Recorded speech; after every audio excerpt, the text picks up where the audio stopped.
Chart खोलते ही मैं आपसे एक सवाल पूछना चाहता हूं।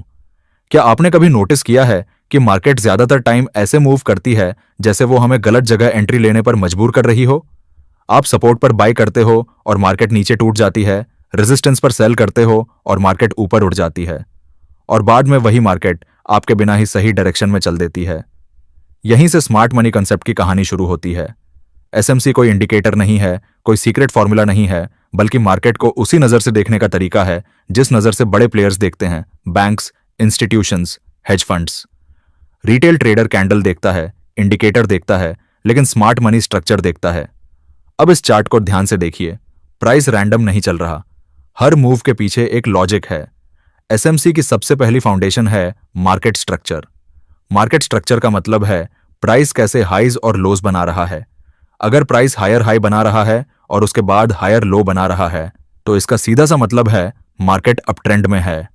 यहां कोई कंफ्यूजन नहीं होना चाहिए, लेकिन ज्यादातर ट्रेडर्स यही गलती करते हैं। वो एक छोटी सी बेरिश कैंडल देखकर बोल देते हैं ट्रेंड रिवर्स हो गया, जबकि स्मार्ट मनी ट्रेंड को हाईज और लोज से पढ़ता है, कैंडल्स से नहीं। अब इसी अप ट्रेंड में देखिए, जब प्राइस एक प्रीवियस हाई को तोड़ता है और उसके ऊपर क्लोज देता है, इसे हम कहते हैं ब्रेक ऑफ स्ट्रक्चर। बीओएस का मतलब यह नहीं कि मार्केट रिवर्स होगी, बल्कि इसका मतलब है ट्रेंड अब भी जिंदा है और स्मार्ट मनी अभी इसी डायरेक्शन में काम कर रही है। यह कंटिन्यूएशन का सिग्नल होता है। बहुत सारे लोग ब्रेक ऑफ स्ट्रक्चर और चेंज ऑफ कैरेक्टर में कंफ्यूज हो जाते हैं, इसलिए ध्यान से समझिए। ब्रेक ऑफ स्ट्रक्चर हमेशा ट्रेंड कंटिन्यूएशन दिखाता है। अब इसी अप ट्रेंड में अगर प्राइस एक हायर लो को तोड़ देता है, यानी जहां से मार्केट ने सपोर्ट लिया था उसी लेवल को नीचे की तरफ ब्रेक कर देता है, तब हम बोलते हैं change of character. Change of character पहला सिग्नल होता है कि ट्रेंड कमजोर हो रहा है। यह गारंटी नहीं है कि ट्रेंड पूरी तरह रिवर्स हो जाएगा, लेकिन यह वार्निंग जरूर है कि स्मार्ट मनी अब प्रीवियस डायरेक्शन में उतनी एग्रेशन नहीं है। अब इस चार्ट पर झूम करके देखिए। यहां आपको कुछ लेवल दिखेंगे जहां प्राइस आसानी से टूट गया, और कुछ लेवल्स दिखेंगे जहां प्राइस ने रिस्पेक्ट दिया। यही स्ट्रॉन्ग और वीक लेवल्स का कॉन्सेप्ट है। वीक लेवल वो होता है जो बिना फाइट के टूट जाता है। स्ट्रॉन्ग लेवल वो होता है जहां प्राइस ने डायरेक्शन चेंज किया।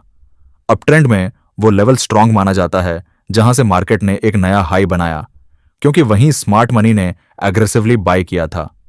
अब एक बहुत इंपॉर्टेंट बात समझिए, चेंज ऑफ कैरेक्टर भी एक स्ट्रॉन्ग लेवल क्रिएट करता है, क्योंकि जब ट्रेंड चेंज होता है तो वहां स्मार्ट मनी ने डायरेक्शन बदली होती है। रिटेल ट्रेडर वहां पैनिक करता है, लेकिन स्मार्ट मनी वहीं पोजीशन बिल्ड करती है। अब हम आते हैं सप्लाई और डिमांड इम्बैलेंस पर। मार्केट हमेशा बैलेंस्ड नहीं रहती। जब बायर्स ज्यादा एग्रेसिव होते हैं या सेलर्स ज्यादा एग्रेसिव होते हैं, तो इम्बैलेंस क्रिएट होता है। चार्ट पर इम्बैलेंस आपको तब दिखेगा जब एक बड़ी मोमेंटम कैंडल बनती है। मान लीजिए एक बहुत बड़ी ग्रीन कैंडल बनती है जो पिछले कैंडल से कम 2 गुना बड़ी है। यह कैंडल सिग्नल देती है कि यहां स्मार्ट मनी ने हैवी बाइंग की है। अब यहां एक कॉमन गलती होती है, लोग उसी बड़ी कैंडल के टॉप पर बाय कर लेते हैं, लेकिन स्मार्ट मनी कभी टॉप पर बाय नहीं करती। वो रिट्रेसमेंट का वेट करती है। इसलिए डिमांड जोन ड्रॉ किया जाता है उस बड़ी कैंडल से पहले वाली कैंडल के हाई से लो तक, क्योंकि वहीं से स्मार्ट मनी ने ऑन ऑर्डर फील किए थे। अब चार्ट पर देखिए, जब प्राइस वापस उसी डिमांड जोन में आता है और वहां रिएक्शन देता है, तब बाइंग का प्रोबेबिलिटी हाई होता है।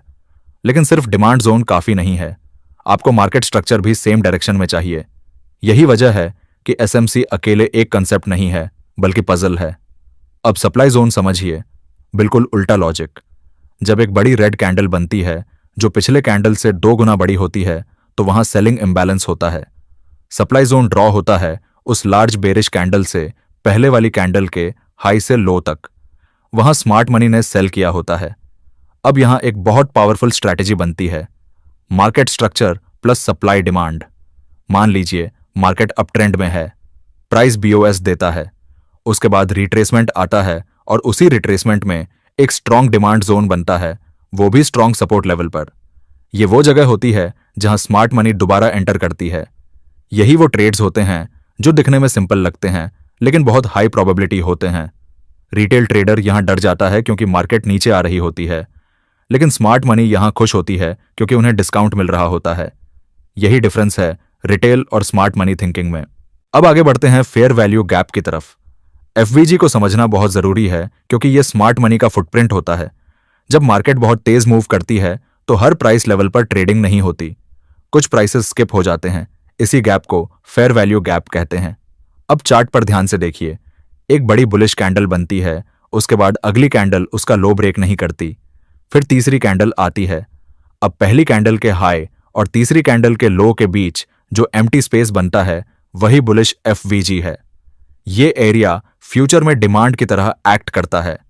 स्मार्ट मनी अक्सर प्राइस को वापस उसी एफवीजी में लाती है ताकि अनफिल्ड ऑर्डर्स फिल हो सकें। रिटेल ट्रेडर को लगता है मार्केट रिवर्स हो रही है, लेकिन असल में स्मार्ट मनी इनकम्प्लीट बिजनेस पूरा कर रही होती है। बेरिश एफवीजी में एग्जैक्टली उल्टा होता है। एक बड़ी रेड कैंडल, फिर अगली कैंडल उसका हाई ब्रेक नहीं करती। पहली कैंडल के लो और तीसरी कैंडल के हाई के बीच का गैप बेरिश एफवीजी होता है। यह फ्यूचर में सप्लाई जोन की तरह काम करता है। अब सबसे पावरफुल सिचुएशन तब बनती है जब एफवीजी किसी स्ट्रांग लेवल पर बने। मान लीजिए CHOCH के बाद एक बेरिश एफवीजी बना। इसका मतलब स्मार्ट मनी ने डायरेक्शन चेंज की है और अब रिट्रेसमेंट पर सेलिंग अपॉर्चुनिटी ढूंढ रही है। ऐसे ट्रेड्स में रिस्क कम और रिवॉर्ड ज्यादा होता है। अब हम आते हैं लिक्विडिटी ग्रैब पर, जो SMC का सबसे मिसअंडरस्टूड कॉन्सेप्ट है। स्मार्ट मनी को बड़ी क्वांटिटी ट्रेड करनी होती है और इतनी बड़ी क्वांटिटी मार्केट में तभी एग्जीक्यूट हो सकती है जब लिक्विडिटी हो। लिक्विडिटी कहां होती है? रिटेल ट्रेडर के स्टॉप लॉस के पास। चार्ट पर देखिए, सपोर्ट के नीचे बहुत सारे स्टॉप लॉस होते हैं, रेसिस्टेंस के ऊपर बहुत सारे स्टॉप लॉस होते हैं। स्मार्ट मनी प्राइस को जानबूझकर इन लेवल के थोड़ा नीचे या ऊपर ले जाती है ताकि स्टॉप लॉस ट्रिगर हो। जब स्टॉप लॉस हिट होता है तो मार्केट ऑर्डर्स जनरेट होते हैं। यही लिक्विडिटी स्मार्ट मनी को चाहिए। अब यही जगह है जहां रिटेल ट्रेडर बोलता है मार्केट फेक मूव दे रही है, जबकि असल में वो मैनिपुलेशन नहीं, लिक्विडिटी हंट होता है। अगर प्राइस सपोर्ट के नीचे विक बनाकर वापस ऊपर आ जाए तो इसका मतलब लिक्विडिटी ग्रैब हुआ है, ट्रेंड रिवर्स नहीं। कैंडलस्टिक यहां बहुत इंपॉर्टेंट रोल निभाती है। लॉन्ग विक कैंडल यह बताती है कि प्राइस नीचे गई, स्टॉप्स हिट हुए, लेकिन क्लोज वापस ऊपर आया। इसका मतलब सेलिंग प्रेशर वीक था और बाइंग स्ट्रांग थी। यह स्मार्ट मनी एंट्री का क्लासिक साइन होता है। अब इमेजिन कीजिए मार्केट अप ट्रेंड में है, प्राइस स्ट्रांग सपोर्ट के नीचे थोड़ी देर के लिए जाती है, लिक्विडिटी ग्रैब करती है, लॉन्ग विक बनाती है और वापस डिमांड जोन के ऊपर क्लोज देती है। यही वो जगह होती है जहां प्रोफेशनल ट्रेडर बाय करता है और रिटेल ट्रेडर सेल करके बाहर निकल जाता है। पूरी एज AMC ट्रेडिंग का सार यही है। रिटेल जहां डरता है, स्मार्ट मनी वहां काम करती है। रिटेल कंफर्मेशन ढूंढता है, स्मार्ट मनी एंटिसिपेशन पर काम करती है। लेकिन एंटिसिपेशन ब्लाइंड नहीं होती, वो स्ट्रक्चर, इम्बैलेंस, लिक्विडिटी और कॉन्टेक्स्ट पर बेस्ड होती है। अगर आप सिर्फ एक कॉन्सेप्ट सीखोगे तो SMC काम नहीं करेगा, लेकिन अगर आप मार्केट स्ट्रक्चर समझोगे, BOS और चौच पहचानोगे, स्ट्रांग और वीक लेवल्स देखोगे, सप्लाई डिमांड और FVG को स्ट्रक्चर के साथ अलाइन करोगे और लिक्विडिटी ग्रैब को समझोगे, तब मार्केट आपको अलग नजर से दिखने लगेगी। इस वीडियो का मकसद आपको कोई मैजिक स्ट्रैटेजी देना नहीं है, बल्कि आपकी थिंकिंग शिफ्ट करना है, क्योंकि ट्रेडिंग इंडिकेटर्स से नहीं, परसेप्शन से बदलती है। चार्ट वही रहता है, फर्क सिर्फ देखने वाले की आंख का होता है। अगर आप यहां तक इस वीडियो के साथ बने हुए हो तो समझ लीजिए आप बाकी 90% ट्रेडर्स से आगे निकल चुके हो, क्योंकि ज्यादातर लोग शॉर्टकट ढूंढते हैं, लेकिन आप मार्केट को समझने की कोशिश कर रहे हो। अब सवाल यह नहीं है कि SMC काम करता है या नहीं, सवाल यह है कि आप इसे डिसिप्लिन के साथ अप्लाई कर पाते हो या नहीं। अगर आप चाहते हो कि मैं नेक्स्ट वीडियो में इसी स्मार्ट मनी कंसेप्ट पर रियल लाइव चार्ट एग्जाम्पल्स के साथ एग्जैक्ट एंट्री, स्टॉप लॉस और टारगेट एग्जीक्यूशन दिखाऊं, तो नीचे कमेंट में सिर्फ SMC लिख दो। और हां, अगर यह वीडियो आपको सच में वैल्यू दे रहा है तो चैनल को सब्सक्राइब करना मत भूलना, क्योंकि यहां हम मार्केट को नॉइज से नहीं, लॉजिक से पढ़ते हैं। इस वीडियो को उस दोस्त के साथ जरूर शेयर करना जो अभी भी इंडिकेटर्स के जाल में फंसा हुआ है। मिलते हैं नेक्स्ट वीडियो में, जहां हम रिटेल थिंकिंग को पीछे छोड़कर स्मार्ट मनी की तरह सोचेंगे।